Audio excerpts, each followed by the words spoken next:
मैं रोवे तो सृष्टि को, सृष्टि रोवे मोहे, गरीबदास इसी वियोग को सुन नहीं सकता। पवित्र वेद प्रमाण कर रहे हैं कि वो पूर्ण परमात्मा ऊपर तीसरे मुक्ति धाम में, क्योंकि एक धाम, धाम कहो, लोक कहो, अक्षेत्र बोलो, एक तो 21 ब्रह्मांड का अक्षेत्र है, धाम है ये ब्रह्म का। एक 7 संख ब्रह्मांड का क्षेत्र है परब्रह्म का, जिसे अक्षर पुरुष भी बोलते हैं। और तीसरा जो अक्षेत्र है वो सतलोक है, जो मुक्ति धाम है, पूर्ण मोक्ष स्थान है। तो वो परमात्मा उस तीसरे मुक्ति धाम में अर्थात सतलोक में विराजमान है और तेजो में शरीर युक्त है। और वहाँ से चलकर वो परमात्मा अपनी प्यारी आत्माओं को यहाँ काल के लोक में आकर के मिलते हैं और फिर अपने तत्व ज्ञान से उन्हें परिचित कराते हैं, अपनी समर्थता से उन प्यारी आत्माओं को परिचित कराते हैं और सतलोक तथा ऊपर के सब ब्रह्मांडों को दिखा करके वे अपना साक्षी बनाते हैं। उनमें से कौन कौन हैं? आदरणीय धर्मदास साहिब जी, आदरणीय मलुकदास साहिब जी, आदरणीय दादू दास साहिब जी, आदरणीय संत गरीबदास साहिब जी, हरियाणा के अंदर जो जिला झज्जर गांव छुडानी में हुए हैं वो संत गरीबदास जी, आदरणीय गरीबदास साहिब जी, आदरणीय नानक साहिब जी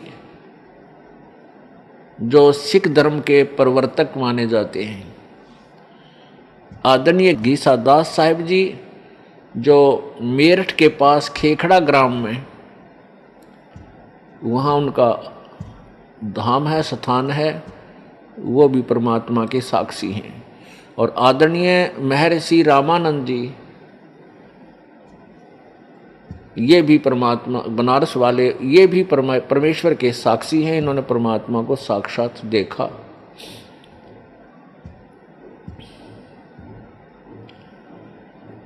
पुण्यात्माओं, हम जिस भी कार्य को करने चलते हैं उसके विषय में हमें पूरा ज्ञान होना चाहिए, तभी हम उसमें पूरी रुचि से लग सकते हैं। जैसे कोई बच्चा ट्रेनिंग करता है, कोर्स करता है, कोई जेबीटी करता है, अध्यापक की ट्रेनिंग, कोई बीएड करता है, कोई एमबीबीएस करता है, कोई इंजीनियरिंग करता है, कोई डिप्लोमा के लिए करता है। तो उस डिप्लोमा या इंजीनियरिंग या जो भी जेबीटी आदि वो ट्रेनिंग करने की सोच रहा है, तो उसके विषय में उसको पूर्व ज्ञान होता है। स्टार्ट करने से पहले उसको पूर्ण ज्ञान होता है कि इस कोर्स के, इस ट्रेनिंग के करने से मुझे क्या बेनिफिट होगा।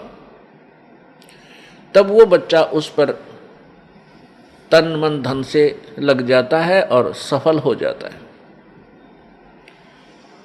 इसी प्रकार हमने अपने आध्यात्मिक कोर्स को, आध्यात्मिक ट्रेनिंग को सिलेक्ट करने से पहले ये सोचना होगा, विचार करना होगा कि जिस भक्ति क्रिया को, जिस भक्ति साधना को मैं करने जा रहा हूँ, स्टार्ट कर रहा हूँ, इससे मुझे क्या लाभ होगा। तब उसको स्टार्ट करना चाहिए। अभी तक हमें यही नहीं पता था कि कौन भगवान है, और जिनको हम पूर्ण परमेश्वर मानते थे वो उनकी स्थिति वास्तव में क्या है।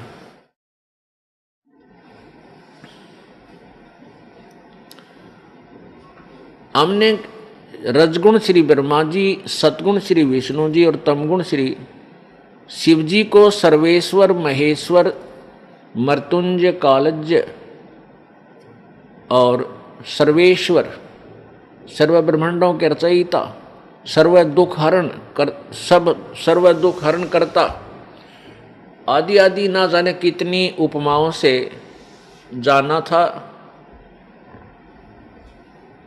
और जो हमारे धार्मिक गुरु होते थे पवित्र हिंदू धर्म के, वो ये कहा करते थे कि पुराणों के अंदर ऐसा ही लिखा है कि ये तीनों भगवान यही सर्वश्रेष्ठ रचनहार हैं, ये पूर्ण परमात्मा हैं, इनसे अतिरिक्त कोई अन्य भगवान नहीं है, कोई प्रभु नहीं है, कोई स्वामी नहीं है। तो हमने अपने टीचर्स को, अपने आध्यात्मिक अध्यापकों को अपने सिलेबस के पूरे जानकार विद्वान मानकर उनकी प्रत्येक बात को स्वीकार किया और उनके द्वारा दिए गए भक्ति मार्ग को भी स्वीकार करके उस पर हमने प्रयत्न किया।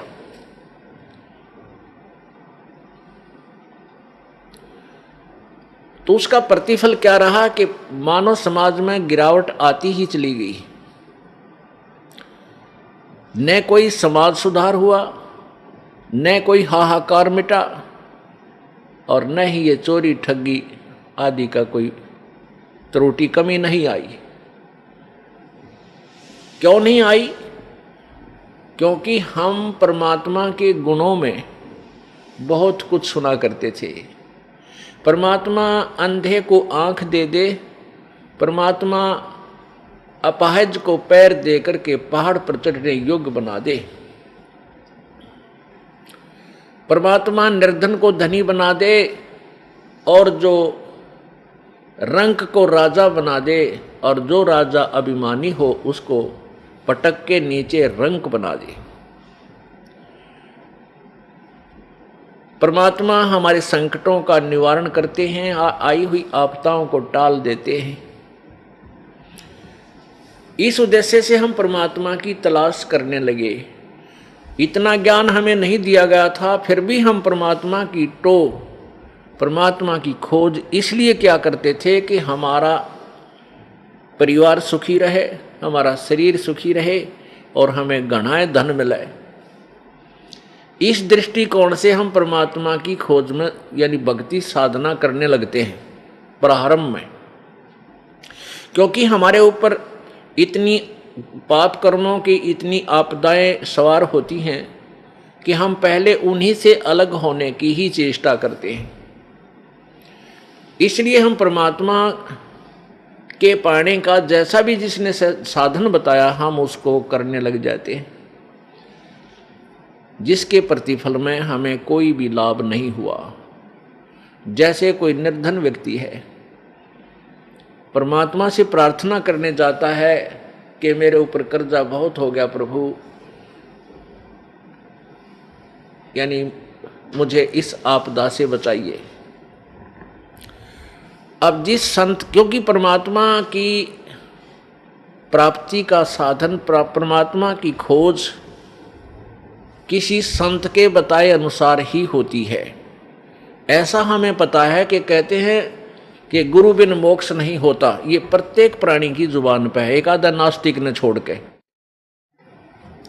तो इसलिए हम संतों के पास जाते हैं कि हे गुरुवर, हमें ऐसा साधन बताइए जिससे मेरा परिवार सुखी हो, मेरे ऊपर आई हुई आपदा टले, मेरा रोजगार ठीक बने। अब उस गुरुजी ने जो भी क्रिया बताई आप जी ने खूब की, लेकिन ऑल इन वेन, यानी सब निष्फल रही।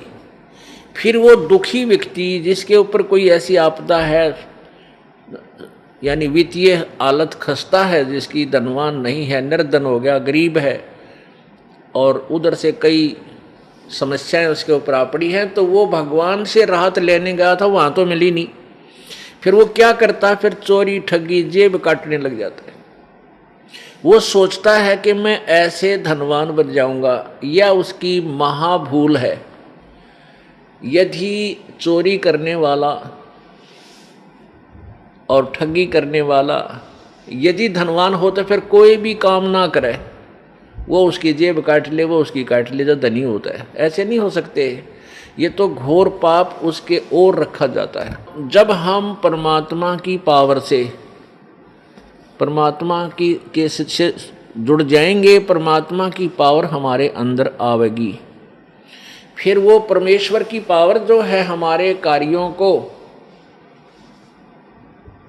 बहुत ही स्पीड से चलावेगी। जैसे हम पहले हाथ से पंखा करते थे, गर्मी से बचने के लिए हैंड फैन होते थे, और चक्की पीसती थी हमारी माताएं बहनें, हाथों से आटा पीसती थी, और पशुओं के लिए चारा काटते थे, पहले तो ऐसे हाथों से काटा करते थे, और फिर एक चक्कर सा लगा करके उसके ऊपर फरसे लग गए, वो भी कुछ सुविधा हुई। और इस तरह हम कार्य किया करते थे। 2 घंटे चक्की पीसा करती थी माताएं, और 4 सेर 4 किलो आटा मुश्किल से पिसा करता। पसीनम पसीना, हाथा में छाले पड़ जाया करते थे। और फिर जब हमें पता चला कि ये विद्युत तैयार हुई, विद्युत की खोज हुई, ये पदार्थ तो पहले ही थे पर खोज लिया अब वैज्ञानिकों ने, या बिजली बन गई। इस बिजली से ऐसे यंत्र बना लिए कि एक बार स्विच ऑन कर दिया और चक्की अपने आप खखाट उठा देती है, और 1 घंटे में बड़ी बड़ी चक्कियाँ होगी, मनमाना 20-20 मन, यानी 5-5, 6-6 क्विंटल 1 घंटे में पीस डालती हैं। और घरेलू चक्कियाँ भी 1 घंटे में जो है लगभग 1 मन गेहूं को पीस देती है, कणक को। ऐसे ही ये पशुओं का चारा काटते थे हाथों से, अब ऐसे यंत्र बन गए, बिजली से, पावर से चलते हैं, और cut cut cut cut cut cut करके 1 घंटे में मनमाना 50 पशुओं का चारा काट कर न्यारा रखते। तो पुण्यात्मा, उस पावर ने, जो हम हाथ से कार्य करते थे, उससे हम कितना करते थे, और उस बिजली की पावर ने कितना स्पीड से कर दिया उस कार्य को। इसी प्रकार जब हमें परमेश्वर की पावर मिल जाएगी, हमारे सभी रुके हुए कार्य इतनी स्पीड से और बहुत आसानी से हो जाया करेंगे। इसलिए परमात्मा की हम तलाश किया करते थे। तो हम कहाँ जाते रहे? उन संतों के पास चले गए जिनके पास ईश्वरीय पावर नहीं थी। वो संत खाली खोखा थे, ऊपर बोर्ड लगा रखा था पावर हाउस, और अंदर गाड़ रखे थे कीकर के खुट्टे लठ, और उनका तार बांध के लिख रहे थे पावर हाउस। कहने का भाव ये है कि वे स्वयं परमात्मा से कनेक्टेड नहीं थे, वो ईश्वरीय पावर से संबंधित नहीं थे, कनेक्टेड नहीं थे, और अन्य अपने उपभोक्ताओं को यानी शिष्यों को मूर्ख बनाए हुए थे कि ले जाओ नाम और तुम्हारे हो जाएंगे काम। नहीं हो सकते। अब उन भोली आत्माओं ने, शिष्यों ने अपने गुरुदेव को पावर हाउस मान के उस तक कनेक्शन ले रखे, और कोई 20 वर्ष से चिपका हुआ है, कोई 25 वर्ष से, कोई 30 वर्ष से, कोई 15 वर्ष से, कोई 5 वर्ष से, और सबकी दुर्गति हो रही है, डाउनफॉल हो रहा है उनकी हर स्थिति में। पुण्यात्मा, परमात्मा की तलाश वही पुण्यात्मा विशेषकर करते हैं जो पूर्व जन्म में परमात्मा की भक्ति किए हुए हैं। उनके अंदर वो कसक विद्यमान रहती है, वो भगवान की भक्ति के बिना रह नहीं सकते। भले ही उनको ज्ञान नहीं है तो कोई ना कोई उन्होंने अपना कोई सहारा अपनाया है, कोई व्रत रखता है, कोई जय गणेश देवा जी की आरती गा के संतुष्ट है, कोई ओम जय जगदीश हरे स्वामी जय जगदीश हरे,